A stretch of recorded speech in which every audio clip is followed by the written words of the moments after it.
دین شب در شهر وحدت خانه می شستند مردم. قدقدی دریای رامید مرده می جستند مردم. قدقدی دریای رامید خلق بیدار است امشب، یا کفن پوش است امشب یا عزادار است امشب.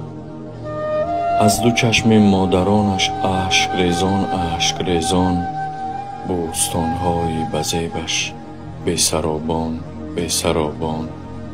بس که خوردم در جوانی شیربرنجی نان وحدت، ریشه و پیوند دارد جان من با جان وحدت. دین شب در شهر وحدت آب در دریا نخونجید. دین شب فریاد وحدت در همه دنیا نخونجید. هموطنان عزیز، هر مصیبت حکمت دارد.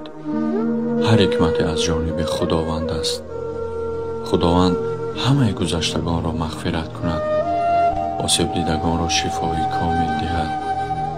هیچ کس از حالت فوق‌العاده کفالت نجات ندارد.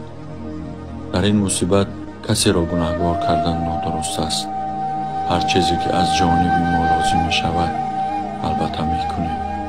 هر شخص می تواند خودش کمک کند. پس سر کردن چنین حالت ها آسان می شود.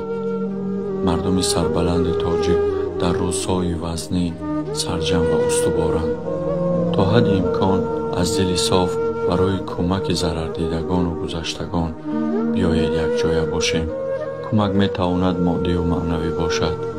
کمک مادی کردن نتوانید، در حقیقت گذشتگان و آسیب دیدگان را دعا کنید.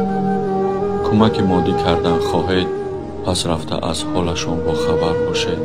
امروز شخصانی ضرر دیده به قوای روحی و جسمانی نیاز دارند. پس ما را می باید قوای آنها باشیم. در پناه خدا، خدا نگهبان شما.